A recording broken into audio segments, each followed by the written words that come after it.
Greetings to you out there in my listening audience. This is Tony Denton coming to you again from the Phoenix, Arizona area on this Valentine's Day of 2019. We are up to the fourth installment of 37 in this audio book that I'm doing of my book called Hebrews, From Flawed to Flawless Fulfilled. I usually post on this YouTube audio, or as they call video, I usually put a picture of my book up on the YouTube site for these audios, but today I've put a picture of a chart on it because we will talk about that in a little bit. So I wanted you to have that in case you aren't following in the book that has this chart. So today we are on Hebrews chapter 1, verses 10 through 14. Back in verses 4 through 9, Paul began teaching Jesus' superiority to angels. At verse 10, his argumentation for this continues, beginning with a quotation of Psalm 102, verses 25 through 27. Here's verses 10 through 12 of Hebrews 1.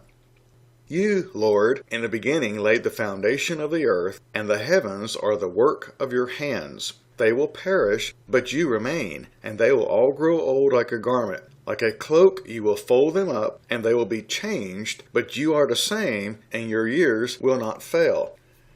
As people are prone to do when they fail to embrace the interpretive principle of audience irrelevance, this passage is generally interpreted literally. But I want to share with you why this passage is actually not alluding to the extinction of the material world, but to the removal of the Jewish world, the Hebrew world, the Israelite world, okay? It's about the deletion of Old Covenant life and its supersession by New Covenant life. Let's consider all three contexts. As you study the Bible, here's how it's to be done. Find a passage that you are having difficulty with. Consider these three contexts. The remote context, which would be the entire Bible itself. The adjacent context, which would be the epistle that adjoins the text. And thirdly, the immediate context, which would be the passage itself. So, if you can see the YouTube as you're listening to this, then you can see the chart that I posted as the picture for this audio. You can see a black square with a gray circle in it and then a nearly white circle in the middle of that one. The little circle represents the text itself, verses 10 through 12.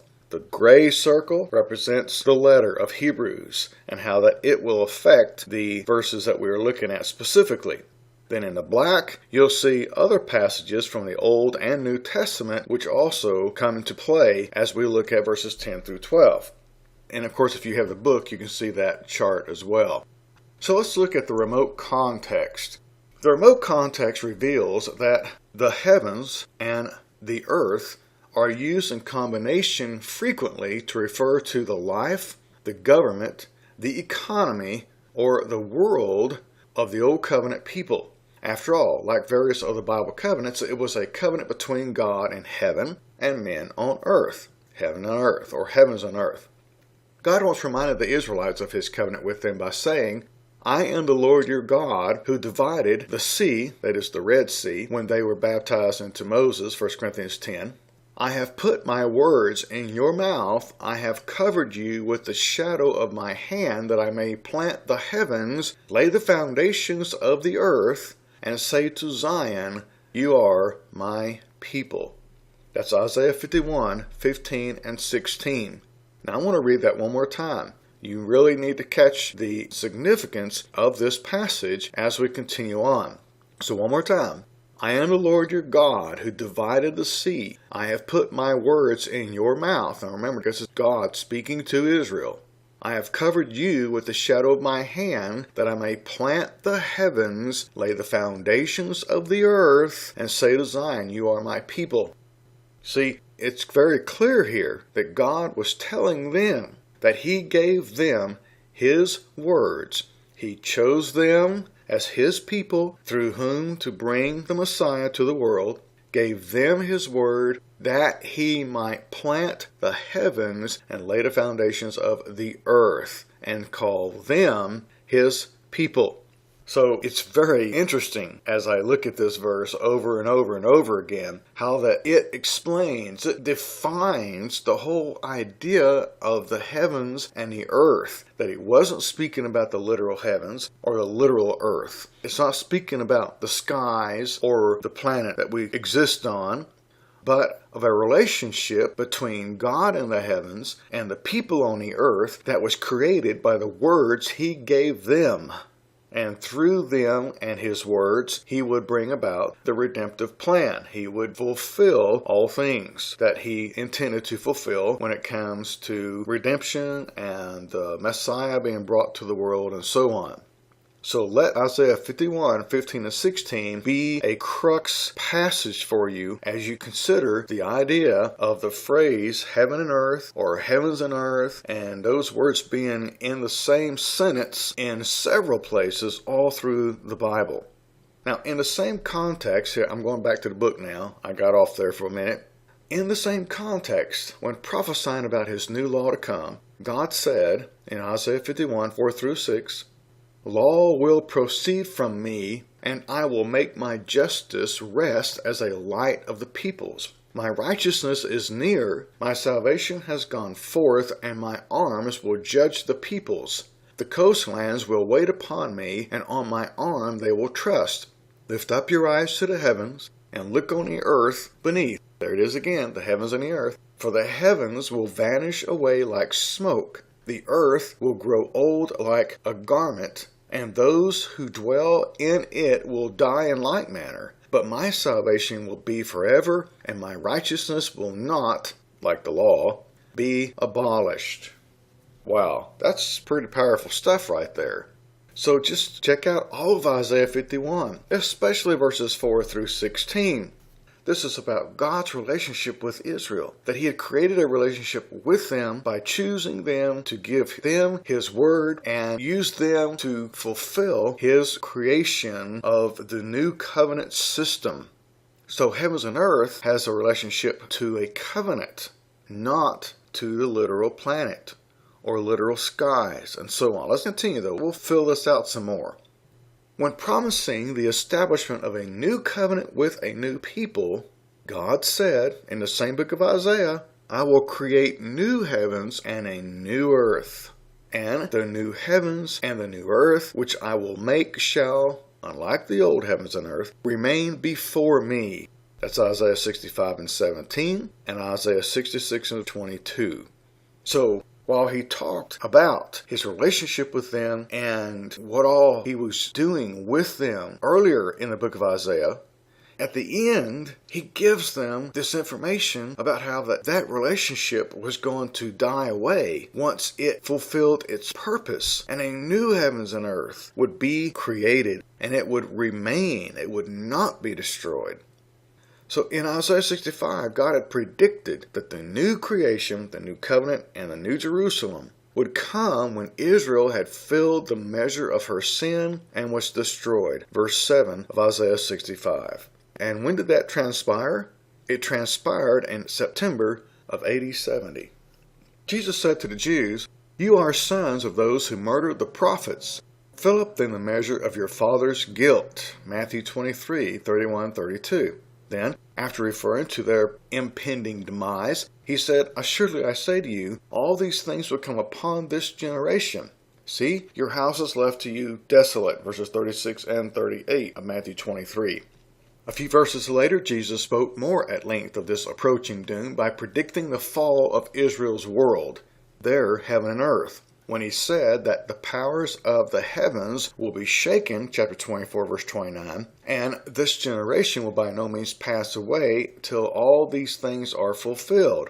Your heaven and earth will pass away, but my words, my heaven and earth, will by no means pass away.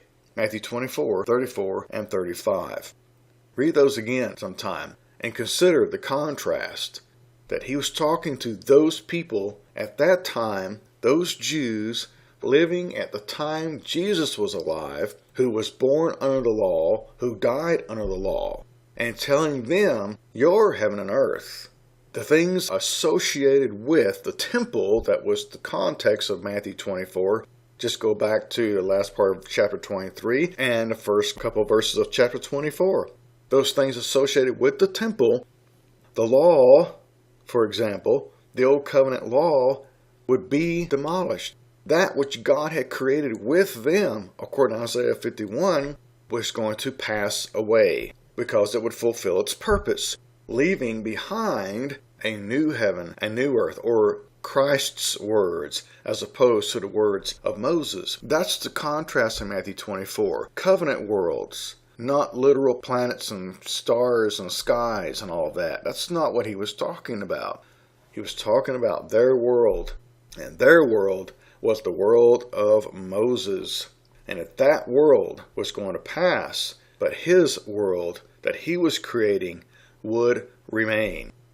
Now here's a side note. It's intriguing that in Genesis 2 verse 4, immediately after God created Adam, the author said, "These are the generations of the heavens and earth when they were created in the day that the Lord made the earth and the heavens." Is this just coincidental? Or is there perhaps some generally overlooked connection which should be investigated further between Genesis 1 and 2 and the new heavens and new earth creation of the new covenant, especially when we get to the end of Revelation? I'm just throwing that in there for you to look at sometime.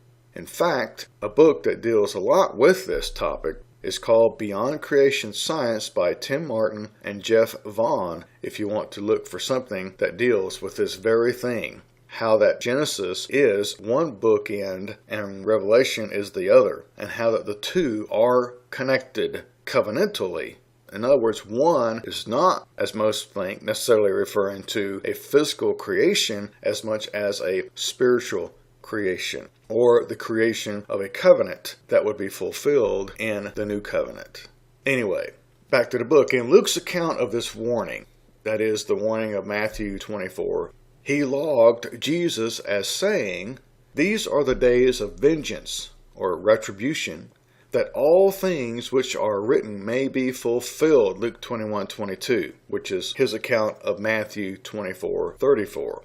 And what's even more interesting is that when this is all put together, Matthew 5:17 and 18 make perfect sense.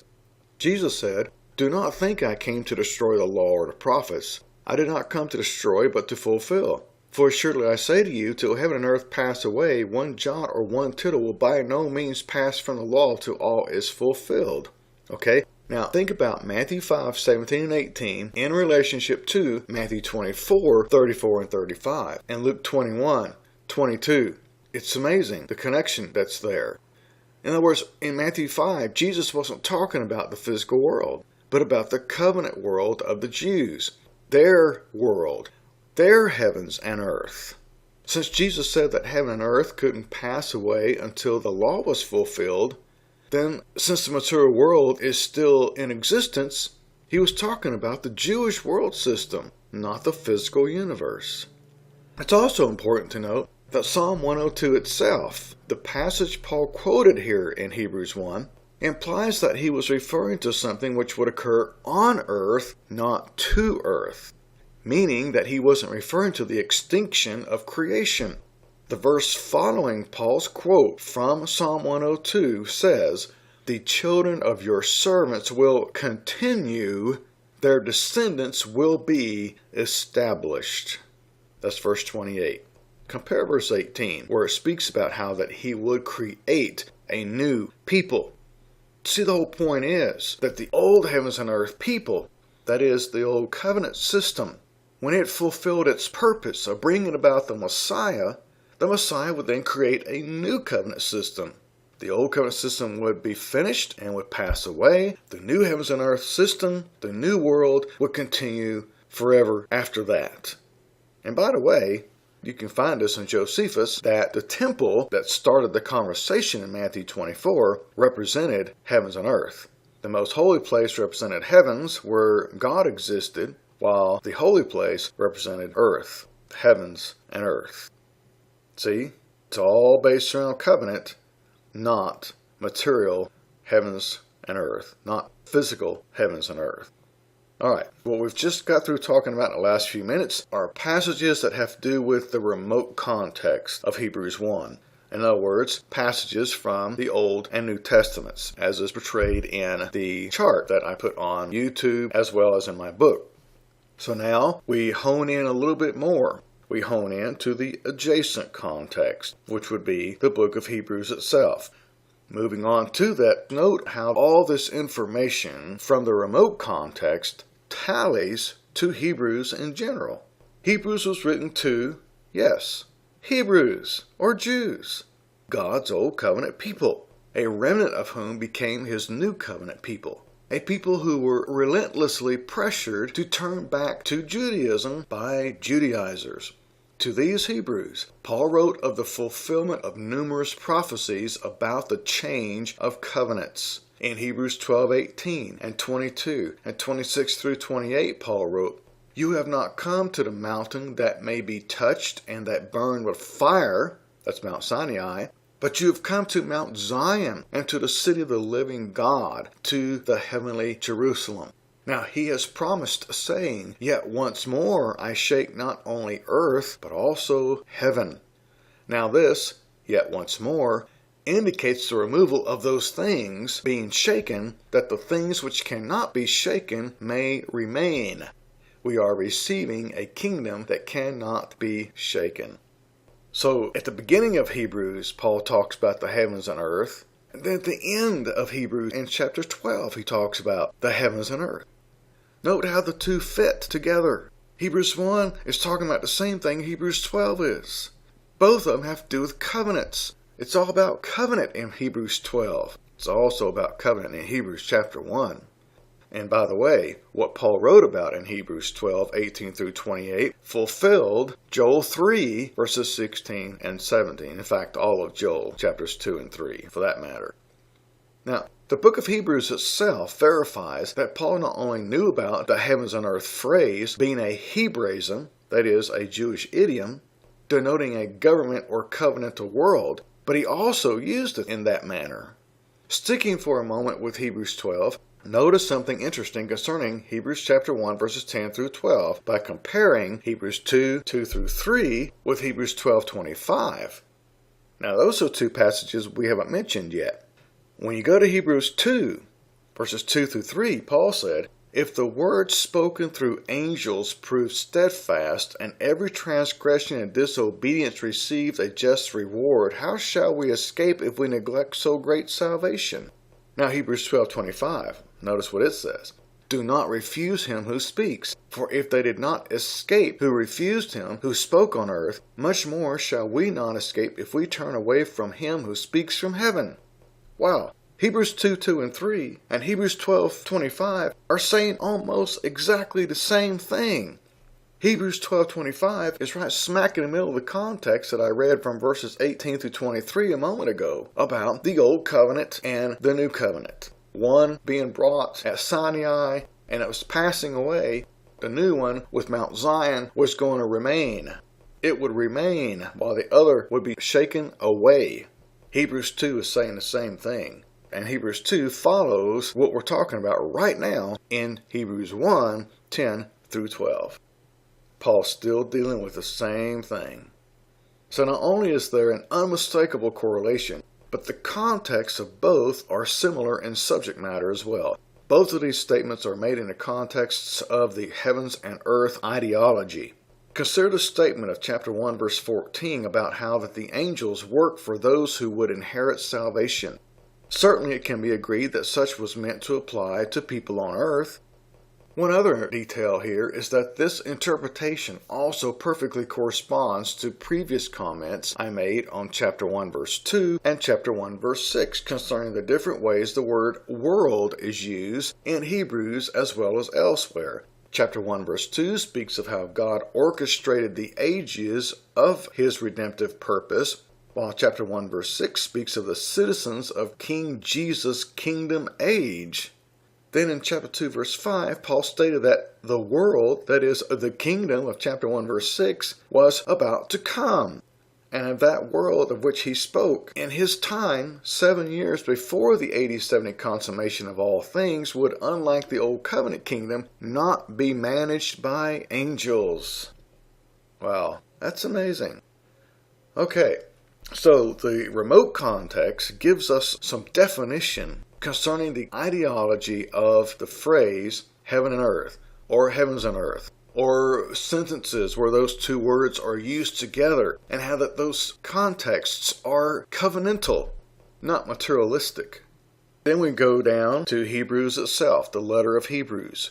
We hone in on that letter. That letter itself, from beginning to end, deals with the same concept. Chapter 1 and chapter 12. And even in chapter 13, there's a spot where it talks about this a little bit, which we'll get to at another time. It deals with covenant. The book of Hebrews is about the changing of old covenant to new covenant and the transition that was happening at the time that Paul wrote Hebrews, and why so many people were under pressures and persecutions and torments and martyrdom. Because the old covenant people who would not accept Jesus as Messiah did not want to let go of the old covenant, so they were persecuting and killing, if at all possible, those who were saying that the old covenant was over and the new covenant was the effect, the fulfillment of the old covenant. So now, lastly, let's consider the immediate context. Let's hone in right on chapter 1 of Hebrews, verses 10 through 12, which was borrowed from Psalm 102, 25 through 27. In this passage itself, there are also hints that Paul had the covenant world, not the material world, in mind. The phrase, in the beginning, in verse 10, is not as definite as the same phrase found in Genesis 1, verse 1, in Hebrew or Greek. Instead of saying in the beginning, it actually means of old, which incidentally is the way it's rendered in Psalm 102, verse 25. In other words, the phrase could take one's mind back to the literal physical creation, or, more likely in this context, it could merely take him back to the formation of the covenant between God and his people, Israel, at least as far back as Abraham or Moses, if not all the way back to Adam himself, who, as the head of God's people, was the first in a covenant relationship with him. Check out Hosea 6 and 7, where the word men should be translated as Adam. You can even find that in some versions. Now, I'm leaving that sort of where it is so that you will look into that more yourself, especially with the help perhaps of that book I mentioned earlier, Beyond Creation Science, to see how that the redemptive plan began with the first Adam and ended with the second Adam. It didn't begin with Moses. It didn't begin with Abraham. It began with the first Adam. So you have the heavens and earth in chapter 1 of Genesis and the heavens and earth in Revelation chapter 21 and 22.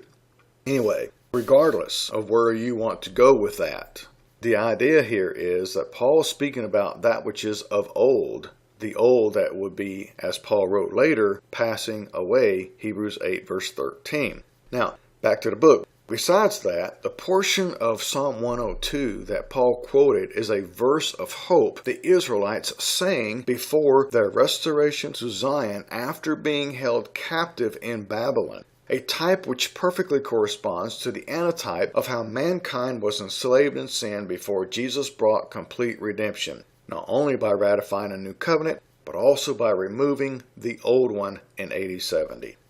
The ideas in Hebrews 1, 11 and 12 of the heavens and earth perishing, growing old, being rolled up, and changed are found later in chapter 8, verse 13, where seemingly everyone agrees Paul had the passing of the old law and the establishment of the new law in mind.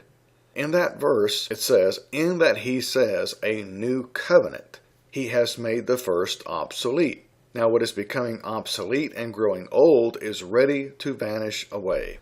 Incidentally, the only other place the term rolled up is used in the New Testament is in Revelation 6, 12 through 17, which perfectly parallels Matthew 24 and Luke 21.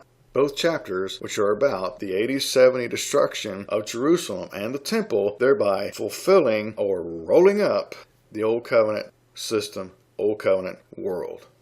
In 2 Corinthians chapter 3, 7 through 13, Paul, again in the context of the new law superseding the old law, spoke of how the old law was, at the time he wrote, passing away, while the new law, which was in existence simultaneously with the old law for that generation, would remain. Check out Galatians 4, 21 through 31 about that. Likewise, Jesus said that the heavens and earth, the old law, would pass away, but his words, new law, would remain. Matthew 24:35. That is, it would endure the shaking of Hebrews 12:25-28, which that generation, Matthew 24:34, would experience. Okay, that's verses 10 through 12. Now we can finally move on to verse 13. But to which of the angels has he ever said, "Sit at my right hand till I make your enemies your footstool"? In the Greek, the word for sit here is in the present tense, implying that it would be better understood as to be sitting or remain seated, expressing permanency. Jesus sat down, past tense in verse 3, and he was meant to continue sitting. In fact, in the same psalm, there's another quote to which Paul alluded in chapter 5, verse 6, one which speaks of Jesus as being the high priest forever. Important side note here. The word till isn't used here as a point of termination, meaning that Jesus would no longer sit on the throne after his enemies were made his footstool, for then he'd have no need of the footstool created for him out of his enemies. Rather, the word till, as in various other passages, such as 1 Timothy 4:13, is used here as a point of reference, meaning that no end to the object or task under consideration is to be inferred. All right, verse 13 is the crowning argument of Paul as to why Jesus is superior to angels. The fact that on Jesus was conferred the highest of all honors possible, to sit and remain seated at the right hand of God, proves beyond dispute that Jesus is superior to every being in existence except God himself. And then the only difference appears to be in position of authority, 1 Corinthians 15:28. Listen to Daniel 7:13-14, noting how it corresponds to the context of this study. Daniel described his prophetic vision this way: "Behold, one like the Son of Man coming with the clouds of heaven. He came to," actually as, "the Ancient of Days, and they brought him near before him. Then to him was given dominion and glory and a kingdom that all peoples, nations, and languages should serve him. His dominion was an everlasting dominion which shall not pass away, and his kingdom the one which shall not be destroyed." If you want to know why I said it should be as the Ancient of Days instead of to the Ancient of Days, just go to my book and you'll find a URL, web link you can go to that will explain why I said that. Anyway, moving on. Peter wrote that Jesus Christ has gone into heaven and is at the right hand of God. Angels, authorities and powers haven't been made subject to him. 1 Peter 3:22. And that fits what Paul wrote right here in Hebrews 1:13.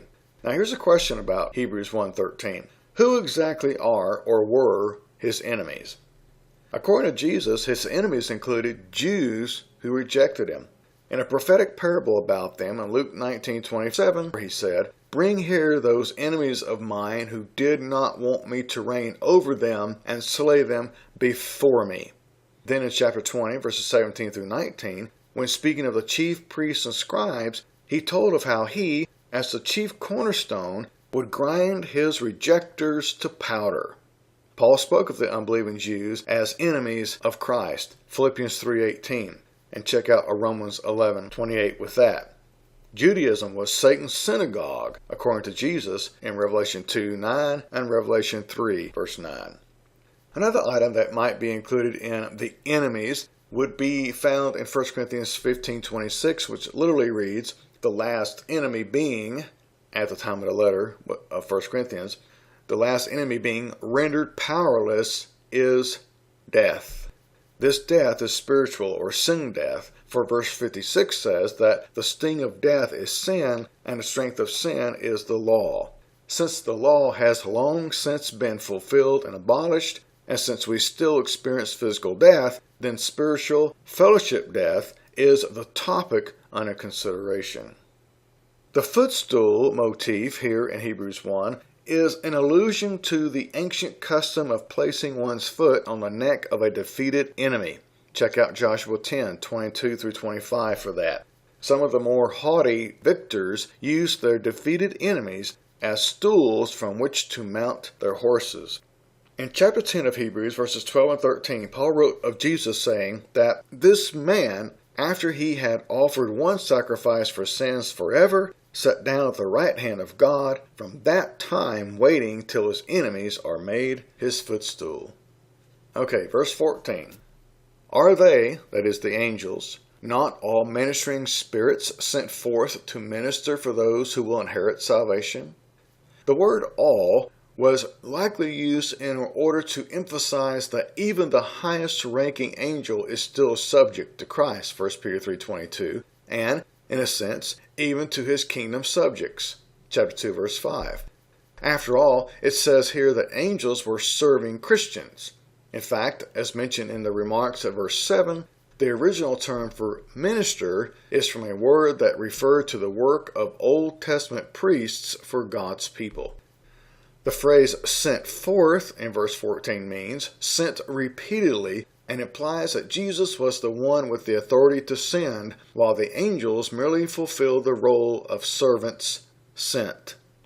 The word for means for the sake of, meaning that angels weren't sent to minister to Christians, but for Christians. This verse then doesn't support the idea that each Christian has his own personal angel.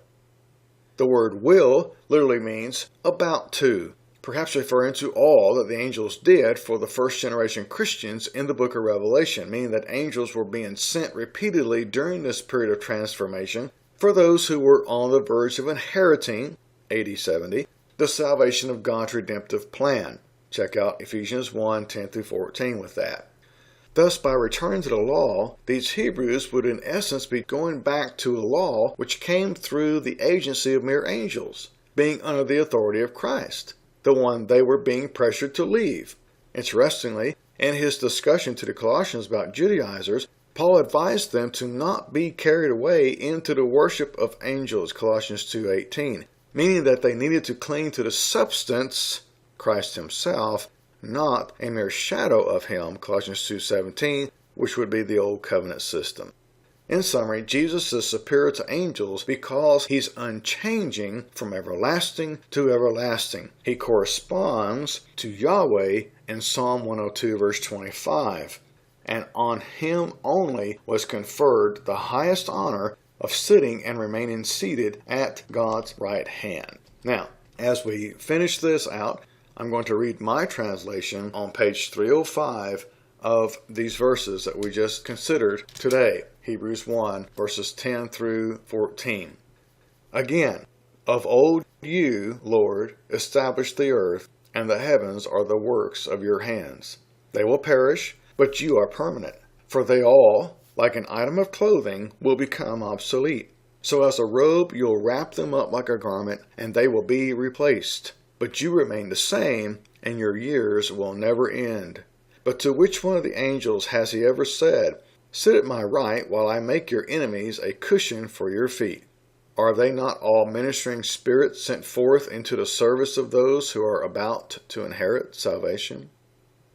So, that's verses 10 through 14. Probably a little longer than I usually go, but this is such an important passage that sets up the book of Hebrews.